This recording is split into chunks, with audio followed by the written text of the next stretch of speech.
professor Renan Duarte e vou lecionar a disciplina de Ciências do 6º ano do Colégio Emaús. 6º ano, tudo bem? Então, nós vamos fazer a correção dos exercícios da última videoaula. Vamos fazer primeiramente a questão 1 do desafio da página 252, beleza? Vamos fazer ela com muita calma e depois corrigir aí as questões da videoaula, tá bom? Então vamos primeiro para a página 252. Desafio. Aí a questão 2 a gente já fez, né? Já discutimos sobre ela. Vamos fazer a leitura aí da questão 1. Leia o texto e faça o que se pede. Em um laboratório, um pesquisador pingou algumas gotas de água oxigenada em um pedaço de fígado bovino. Aquele órgão, tá, pessoal? Um fígado de boi. É um órgão, uma víscera de um boi. Ele observou uma efervescência. Então, está ocorrendo algum processo ali. Isto é, formaram-se bolhas, evidenciando a liberação de um gás. Então, voltando um papo um pouquinho, é importante a gente entender esse texto. Um pesquisador pegou uma gota de água oxigenada, tá? Uma água oxigenada que geralmente as mulheres aí utilizam, né, para alguns procedimentos, e ele foi lá e pingou em um pedaço de carne bovina, em um fígado bovino. Lembrando que a água oxigenada é um produto químico, já evidenciando muita coisa aí. Tem muita informação para a gente. Então, depois ele observou aí essa efervescência, formando aí a liberação de um gás. Se está formando, liberando gás, quer dizer que gerou uma substância nova. Então, poxa, espera aí, só pode ser aí, né, está descrevendo algum fenômeno químico, já que fenômeno físico não gera aí formação de uma nova substância. Até então está aparecendo, né, está tudo indicando que é uma transformação química ou um fenômeno químico. Então, olha só, isso ocorreu, pois em contato com o fígado, a água, ainda ele explica, né? Por que isso aconteceu? A água oxigenada se decompôs, produzindo a água e liberando o gás oxigênio. Aqui já deu toda a dica ainda, falando que a água oxigenada se decompôs. Lembra quando a gente estava falando de decomposição?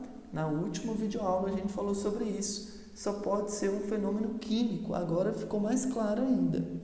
O texto está descrevendo um fenômeno químico, transformação química. Tanto que ainda fala que houve uma liberação de um gás. Olha a substância nova aí. Então vamos lá. Com base nesta informação, escreva um pequeno texto que contém as seguintes informações. Então era simplesmente para escrever um texto respondendo essas questões, pessoal. Eu vou responder cada uma delas com vocês. Tá bom? A alternativa 1. Ocorreu uma transformação física ou química durante o procedimento? Química, olha só a primeira pergunta, né? A gente já descreveu o texto todinho e evidenciamos que é um fenômeno e descobrimos que é um fenômeno químico. Pois, primeira dica, houve a liberação de um gás, uma formação de uma substância nova. Depois ainda falou em decomposição, que a água oxigenada se decompôs, mostrando que de fato é um fenômeno químico. Renan, mas na última videoaula você estava falando de decomposição só de matéria orgânica, né, que é um fenômeno químico. Independente, pessoal, independente se a gente está tratando de um produto químico, se é uma matéria orgânica, independente do material, se há decomposição, é um fenômeno químico, pois está alterando toda a sua estrutura.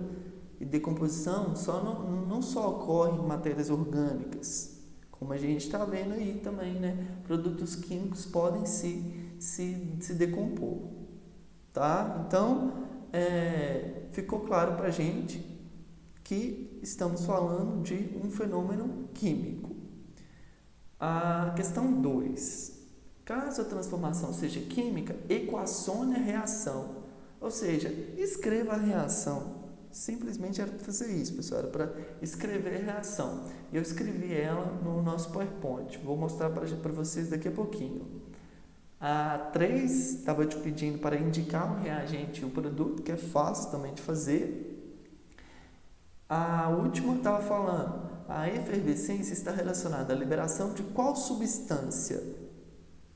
A efervescência, ou seja, quando começou a formar as bolhas, né, que evidenciou a liberação de um gás, ele está relacionado à liberação de qual substância? E a gente vai responder já também. Voltando então para o nosso slide, onde eu equacionei a nossa reação. Pessoal, equacionar, formar, né, é simplesmente escrever a equação da reação química que o texto está descrevendo para a gente. Era só montar a equação, simplesmente isso. Então, olha só, aí a resposta completa. Voltei para o slide, tá? Ocorreu uma transformação química evidenciada pela liberação do gás oxigênio. Já respondendo na última questão também, né?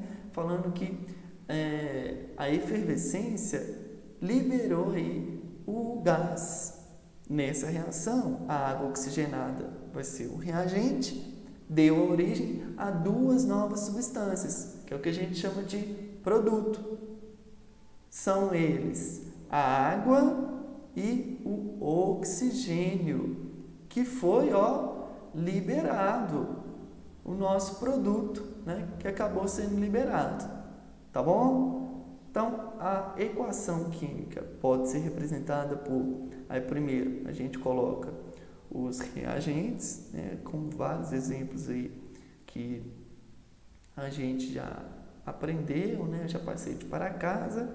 Sempre o reagente, temos a água oxigenada, coloca uma setinha para separar aí as duas estruturas. Então, após a seta, temos a água e o gás oxigênio.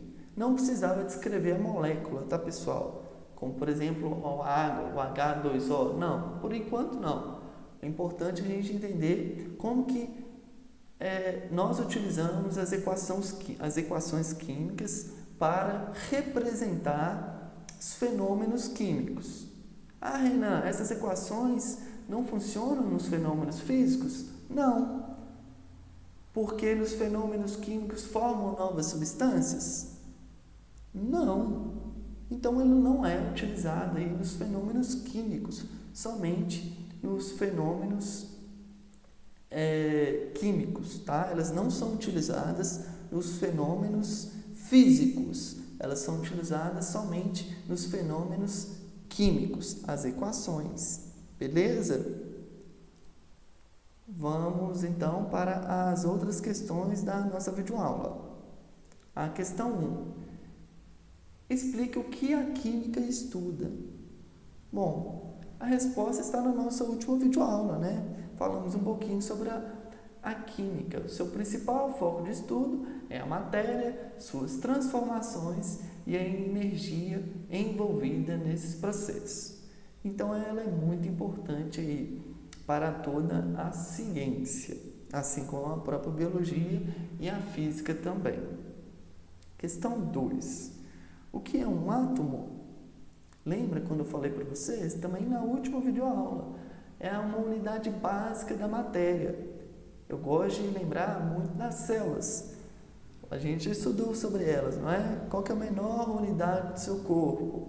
A célula é a menor estrutura. E da matéria temos o átomo. Questão 3. Quais são as características de um átomo?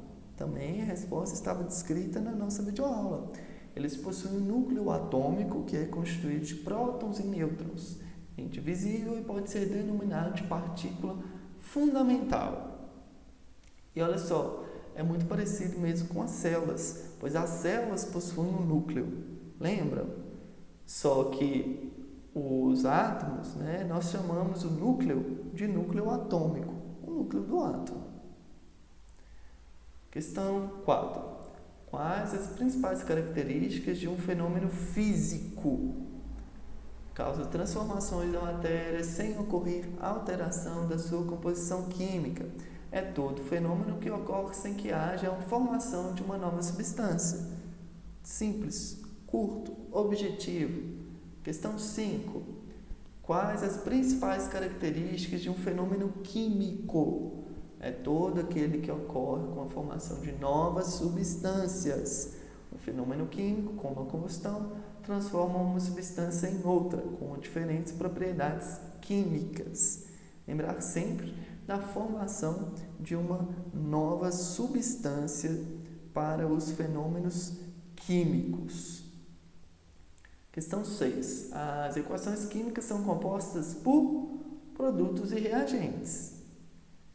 Questão 7. Monte uma equação para explicar a formação da água. Bom, já disse para vocês que essa daqui é a estrutura da água, não é mesmo? Então, temos H2O. Para formá-la, temos, então, os reagentes, o H, o O2, a setinha formando o H2O. Reagentes, produto, reagente. Beleza? Questão 8. O que é a energia cinética? A energia cinética em um objeto é a energia que ele possui devido ao seu movimento. Aí a gente já falou bastante também. A energia cinética vai estar sempre relacionada aí aos movimentos. Questão 9. O que é energia potencial?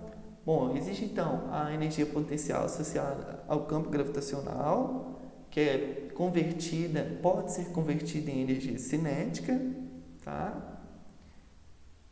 Opa, voltando um pouquinho.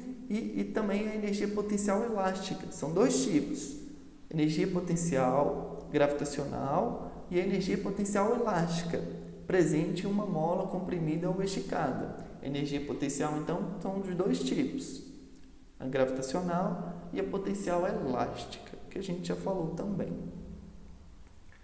Questão 10. Qual a principal fonte de energia da Terra? A energia luminosa, proveniente do Sol. Aí, relembrando um pouquinho, né, a questão 11 e 12, né, caracteriza o período paleolítico, é aquele mais antigo, 10 mil anos antes de Cristo, considerado aí o período da pedra lascada. O neolítico mais recente, 4 mil anos antes de Cristo, idade da pedra polida. E a última questão te pergunta qual que é a diferença de sistema homogêneo para um sistema heterogêneo. Sistema heterogêneo é aquele que apresenta mais de uma fase, ou seja, não possui um aspecto uniforme. Uniforme é único, tá? E o homogêneo apresenta uma única fase. Ele sim possui um aspecto uniforme, o homogêneo. Agora, o heterogêneo, o sistema heterogêneo, não. Beleza? Bom, finalizamos então a nossa correção. Bons estudos, até a próxima videoaula. E lembre-se sempre, juntos no caminho certo.